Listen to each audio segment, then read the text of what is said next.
welcome to a live shoot of my next selfie picture. And so you can see from my illustration here that I plan to have myself coming out of my Epson large format printer, my 8070 printer, which I absolutely love, and kind of make it look like my legs are up in the air and my head and my body are coming out of the printer. Now, all right, I am going to shoot with a Nikon Z6 in there and a 14-30 lens because, as I said, it's very tight, so I need to widen my shot and make sure that I've got everything in there that we want. Now, my trigger is here. It's the X Pro N, and it will connect directly to my flash unit, which is the Godox. It's the AD200. You can see I've got some pajamas, pajama bottoms here. They're my spotty pajamas.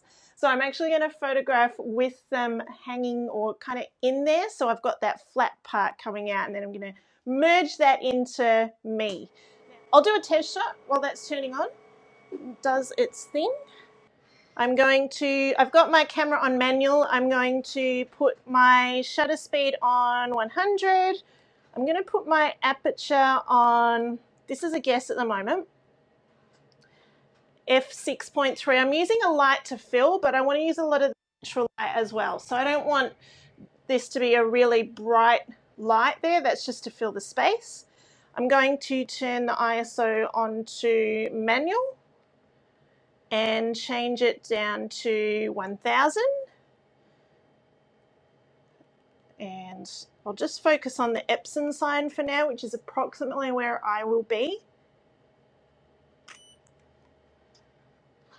At the moment, from that test shot, which I can show you on the back of the screen, possibly. Is that working? Yep. There's a bit too much flash. It's too heavy-handed, so I'm going to turn that down and use more natural light, just to adjust the bounce. I'll just go 1/256 of a second. Now the paper that's in here, not that it really matters for this because it's I'm not printing on it right now, but this is one of my favorite papers. It's etching rag. I got the big roll of it, and it's from Canson, so I really love printing on this paper. You know what I might do? I really want the light coming through the window. So I'm going to take this light outside and make it look like there's a light coming through the window. All right, looking better. It looks like now there's actually light coming through, but now I do need to adjust my settings because overall the whole shot is too dark. So I'm going to do that now. So at the moment my settings are 100th of a second, f6.3 so I can get most of it in focus, and ISO 1000. So I'm going to bring the ISO up a bit. The Z6 can handle it without a problem. I'll bring it up to 1600, and I might pull the f-stop down to f5, and we'll see what that looks like.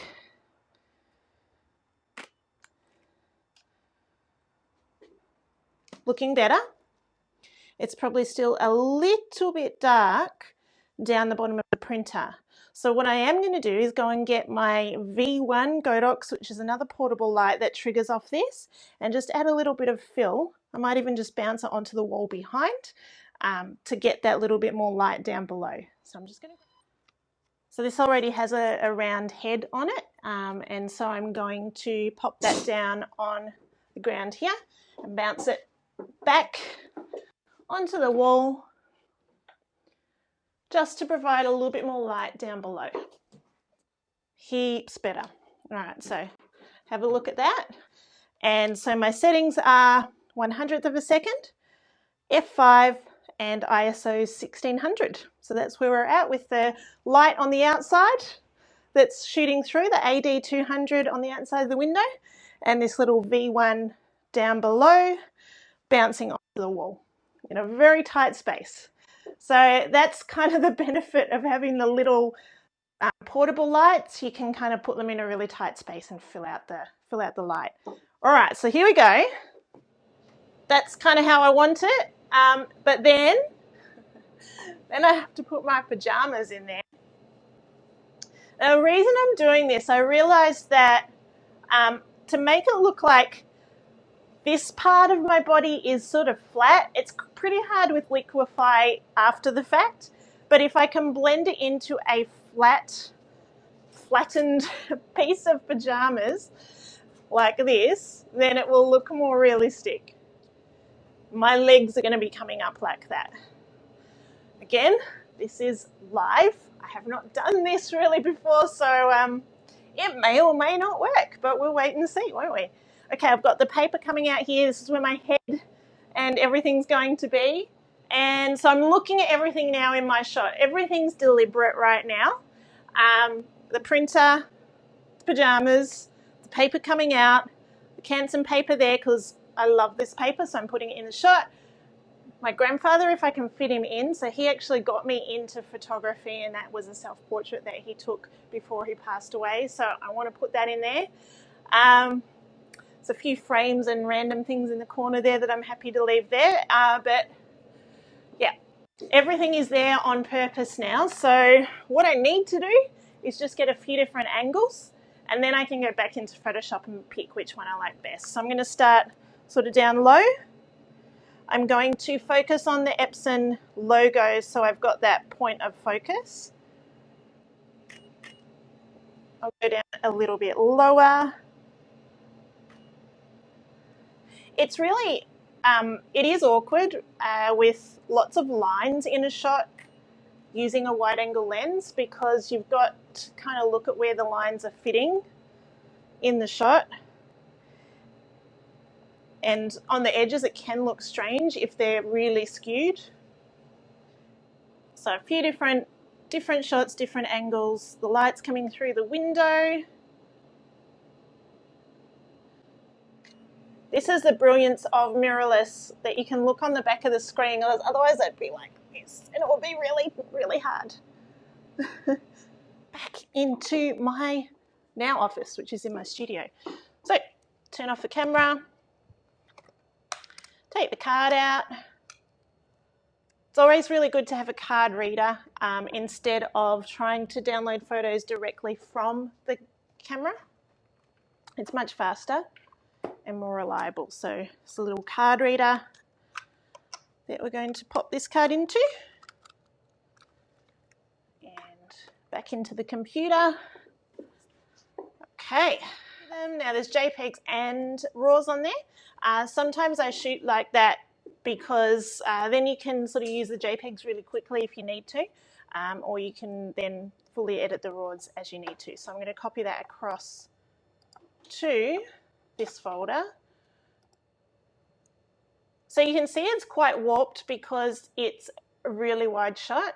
I can do a little bit of manipulation of that so it doesn't look quite as wide on the corners as well, just so it's not as distracting. So you can do that in Photoshop. The pictures that I took, we'll choose one. I'll do a quick basic edit. I'll do a really, really dodgy sketch on it, but I need to know the angle that I need to shoot on. I need to know the height to set the camera.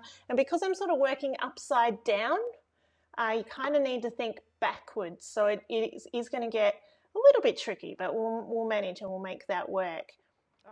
First of all, I am going to go into Bridge. Now I brought all the photos in here. As I said, I've got the NEF files, which are the RAW, and we've got the JPEGs as well. And I'm just going to have a little bit of a scroll through and pick the angle that I think will work for me coming out of the printer. Let's go with something that's pretty wide, that gives me a lot of space to work with. That way, if I need to crop in, it's going to be a bit easier as well. So I'm going to go with this one. It opens into Photoshop and it opens in Camera Raw, which I usually, whenever I create an image, I pull the highlights down and the shadows up. It flattens the image, but it gives it more detail, and then later on I can manipulate that and dodge and burn as I need to. They're the main changes that I make in here. There is the option of auto transforming it so it's not as warped. When it's something that's really, really wide, it doesn't always work so well. So if I click full, So you can see what happened there. It straightened everything up, but I've lost a lot of the image there and it's made the bottom really wide. You can do it upright or horizontal as well. Or you can actually use lines to try and straighten things out a bit more. So the main thing I think I want to straighten is actually the doorway here. And so you can sort of draw the lines across. Now if I do it to match the angle of the door, I don't think it's going to work at all. So you can see that what it does there. So I'm just going to bring this across like that. So it brings the bottom up a little bit without bringing it in too much. Let's see if we can bring this in a little. That's looking or feeling a bit more comfortable to me if I crop that in. So you can play with that to try and get that shot that you want or the angle that you want. See what that looks once I've cropped it. Okay, it's feeling a bit better than it did before. It's not feeling as warped, but I'm still getting everything in that I need to, which is why I chose the wider shot. So I'm going to open object in Photoshop, which means it's going to open as raw. And if I need to change any of this, anything that I change, I can go back into it. Okay, so now we've got to open. The next step really is not to do too much manipulation here. It's to figure out how I need to stand and what I need to do, how I need to light myself, all of that. So I'm going to create a blank layer and use my brush and just kind of draw in how I think, now I'm a really bad drawer, so this is going to be absolutely terrible, but where I think my legs are going to be. So I sort of want them bent a bit, and I have slippers and my spotty pajamas. So I'm going to kind of have one leg back like that, and I might then have the other leg kicking forward to fill the space. So if I do something like that, I need to take 2 shots, because if I'm standing, I can't do that. Or I could jump up in the air, but because this is a selfie and ultimately I'm using self-timer to do this, what I'm going to do is have one leg that I focus on, photograph that, and then the other leg that I focus on. The lighting, I need to look at where is the light on this shot with my legs. And because we had the light coming through the window, we need a little bit more backlight on my legs there when we photograph it. So I might need to make sure that there's some backlight shining onto my legs there and adjust my lighting. All right, and then the part where I'm coming out of the printer, well, I might change that to black. And I imagine that, so the top half of me, by the way, is going to be what I'm wearing. I'll take the jacket off, but the reason for that is when you're isolated and you're doing a selfie, you need to, you can kind of dress fine up the top. Like if I'm sitting here, you don't know what I'm wearing on the bottom. So that's why I've done the pajamas. So I'm going to have my arms coming out, my hands up in the air, my face here somewhere.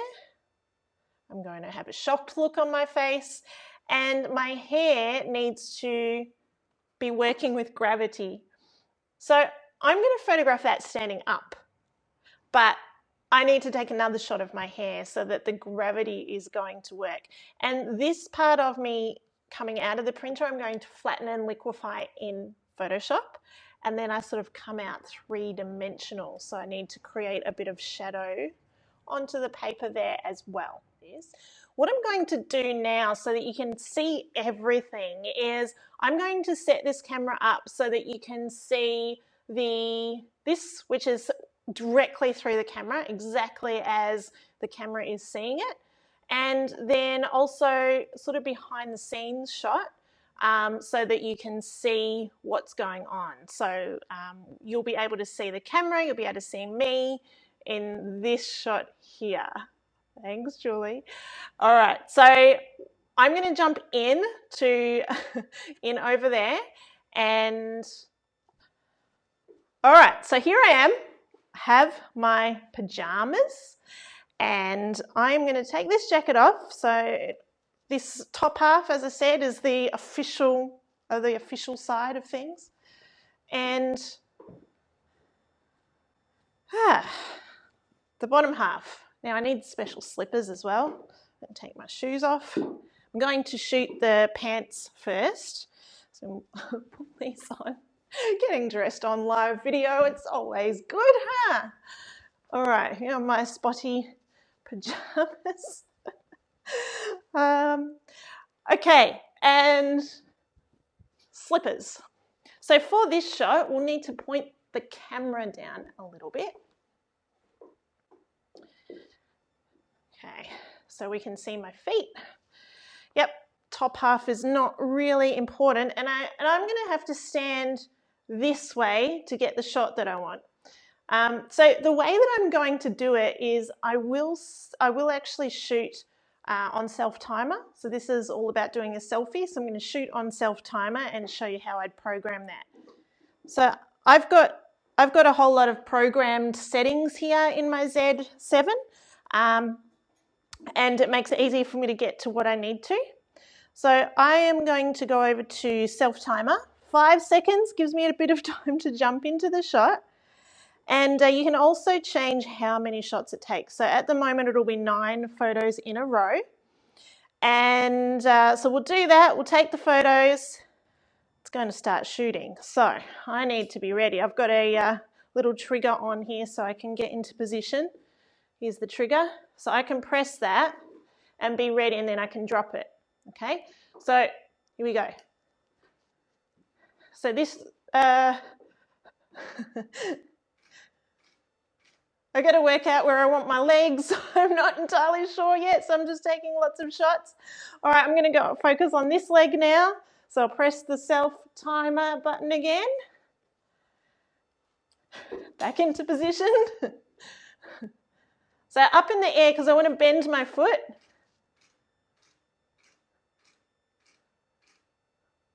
All right, because I'm not exactly sure how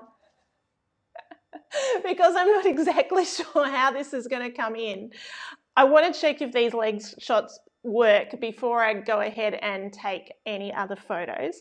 So now I'm going to switch back onto my computer and let's give that a go.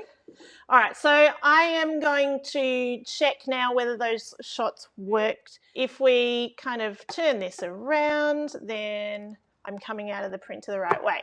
Now I'm going to do a quick, going to remove the green and leave the rest. And I'm not going to go too perfectionist on this. We just want to see if it actually works. So get rid of most of the green, press OK. All right, so pulling that in over here on top of this shot and just resizing. Now the Z7 was the camera that I used for this image, and the Z6 was the camera that I used for this shot. So the Z7 image is bringing my pictures in bigger because the files are bigger, but that's perfectly okay. I can resize down without a problem.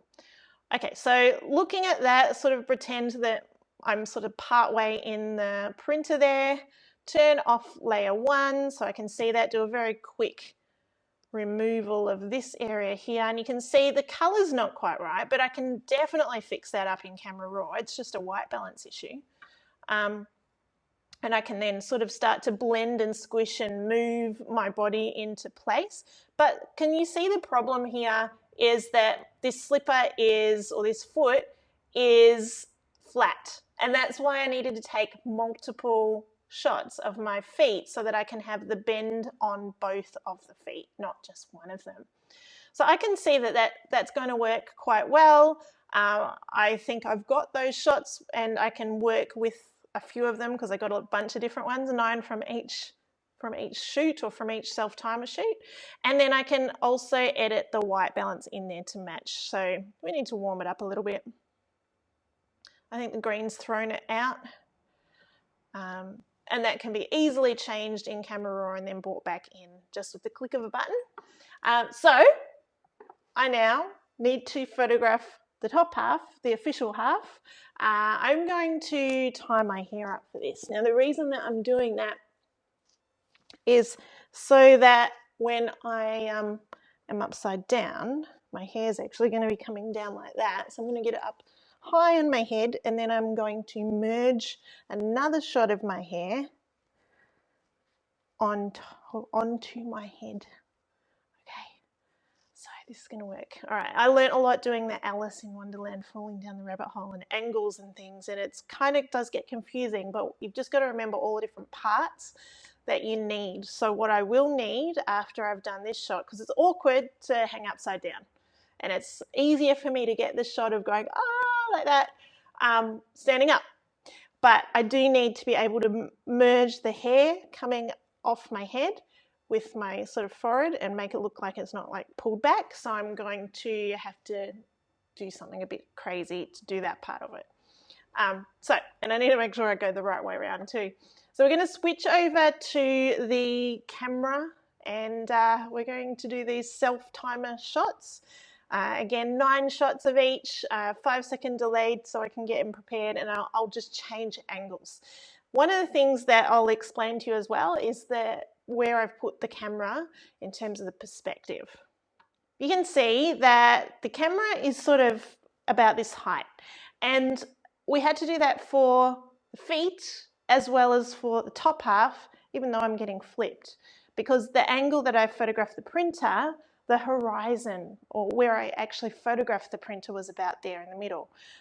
So you need to think about your perspective. Now, because I'm kind of stuck in the printer, I'm not actually standing on something flat, you can get away with a little bit being a little bit off, but when you're actually putting someone on the ground, you really need to make sure that your perspective and where the camera is and how high it is matches both the original shot and the shot that you're putting yourself in. All right, so selfie shot. Now the other thing is, because I've had to position the camera down lower, my hands may at times in some of these shots slightly go out of the green screen. I'm going to try and do it so that my hands stay within the green screen. It makes it easy to cut out. But if I get the perfect shot and they're a little bit higher, that's okay too, I can cut out. But I'm also aware that I've got a tight space to put myself in. So I need to try and keep myself kind of not too spread out for this as well. I'm going to just take lots of different angles and see which one looks right coming out of the printer. I'm also angled the direction of the printer, and I'll turn a bit in some of the shots too, because it's, again, we're upside down. It can be a little tricky to figure out the exact angle until I've put myself in it. So that's why I take lots of different shots and angles and see if they work. All right, so I've got my self-timer button, and we're going to go and now the other thing is, you can see on screen it's actually focusing on my eyes. This is why the Zs are so good for self-portraits. So you guys know Julie's here, right? She's there. She could press the button. Kind of defeats the purpose of being a selfie, because I need to press the button. And if I'm taking a photo of myself and I haven't got anyone to help me, I can do that, and the camera is just going to focus on where it needs to. And that's the brilliance of it. Okay.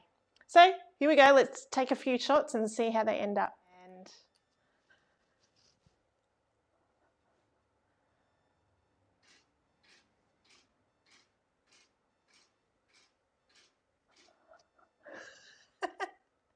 I don't know if any of those shots were good or not. I'm getting a thumbs up from Julie, so hopefully they are. What I'll do now, I will do the hair shot straight up now, so I can show you how I bring it all together. And then if I need to, I can reshoot. But basically what I'm wanting to show you right now is the draft of it. Now I need the hair.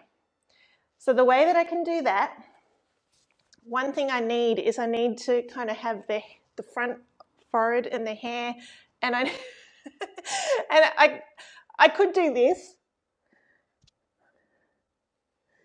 And then I can join on my forehead, but I just need to make sure that I get the right angle as well.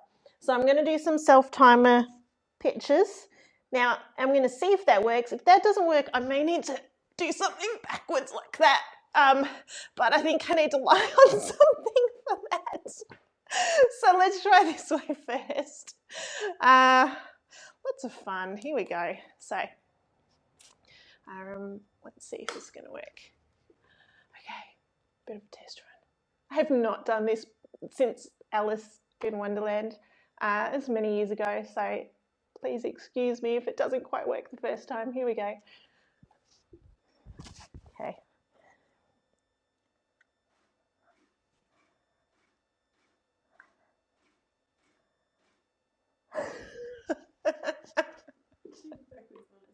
Do the backwards one as well. I need, oh, all right, here we go. I need my box for the backwards one. A box. Which direction would I be? I can always flip myself over. It probably doesn't matter too much. Okay, look, for this one, I'm just going to ask my wonderful assistant to press the button because it's going to be way too hard. Oh, I suppose you can do it. Okay. Oh man, this is bad for my neck.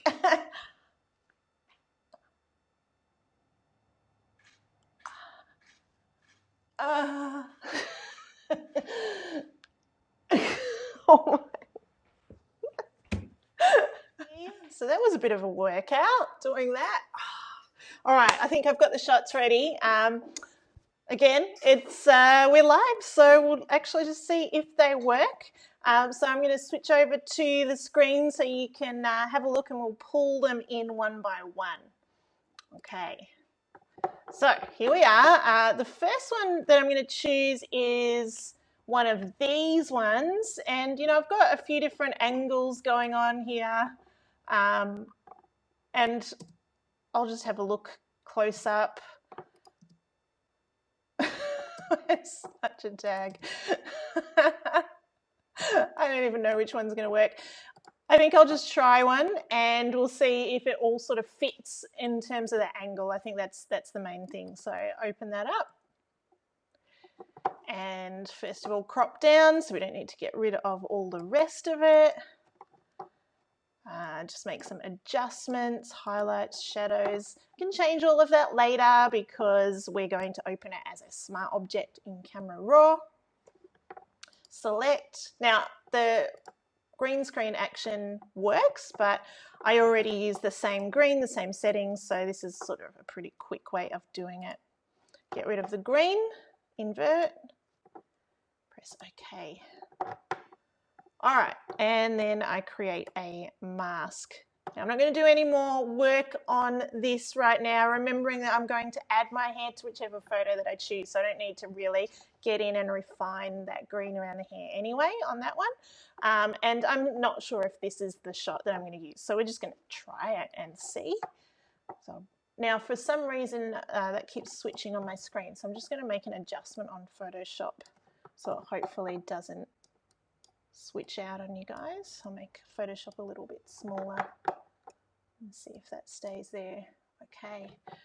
All right, so I need to turn myself around here, make myself a bit smaller, kind of figure out where I've got to kind of match the size of my body to the size of my feet and make sure that it all kind of matches in the angle that my legs are going to be, and all of that too. So that's not too bad, I don't think. If I do a little bit of a quick mask on this. Now what I'm going to do is actually mask, first of all, create a smart object from this smart object. And again, I'm just testing this out, but the reason that I'm doing that means it holds the mask that I've already got there, and then I can kind of go on and off as I need to here and do a quick mask across the bottom there. Get rid of that bit there. Now remembering that I'm going to get in liquify, everyone wants to be able to flatten their stomach, and I'm going to do it because I'm coming out of a printer. But it is easier to kind of make this bit look flat than it was the legs. So that's why I did the flatten bit here, and I'm going to sort of merge that in. Yes. All right, so I'm pretty happy with the angle that I've photographed. This works for me. It looks like the perspective's right. I could choose probably any one of those images and it would look correct, I think. I need to check if the hair thing worked though. So we're going to go back into Bridge, have a look at my shots of hair. Let's see. So we did the over the box thing as well as the hair the other direction. Let's try over the box now. Julie made me hang out from the box a little bit, so and it was really awkward. It's probably the worst ever photo of myself. But my hair is free. I think that's the key. My hair is free. I've got the worst double chin ever, but my hair is free. So all right, so I'm going to, oh boy, this is terrible, Julie. This is a shocking photo. Look at that. All right, so highlights down, shadows up. There's the hair all coming down there. Let's see if I can join that on and if it works. Open object. Okay, so we'll do the green screen thing first. All right.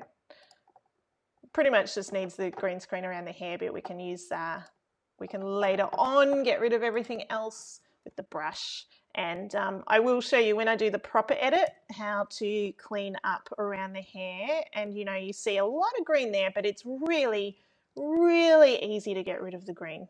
It's really easy. I'm going to just come up here and across here a little bit and sort of join that bit on. Now I need to flip my hair because I'm obviously the opposite direction. Normally wouldn't flip someone. I normally wouldn't flip a person because your face looks different because it's not a complete mirror image, but it's just hair, so it really doesn't matter. And yeah, the idea is that I'm going to be joining this on. Probably need to figure out and get rid of some of the ear area and everything like that. Maybe make it a little bit bigger. So I can match the size of the ear to make sure that it matches. Now I've got two ears. Very freaky. But what I would do here, and I'll do this properly when we come into this later this afternoon, is I do a soft brush, really soft brush, sort of blend it into, blend some of the hair in there, get rid of this here, blend it into where the forehead is. And then I'll sort of get rid of some of that hair as well and sort of blend that up. And you got to make sure that the direction of the hair is falling with gravity. So it's sort of going down the way that the gravity is in the room. So that's working pretty well. I can sort of pull that out a bit and fix it up. But ultimately, we have the beginnings of a crazy selfie, which I'll do a whole lot more work to this afternoon. I do hope that you've enjoyed watching this live. It was really, really ambitious, of course, to do this. And I have to really thank Julie from Nikon here helping me. You can pop your head in if you'd like to say a quick hi. But so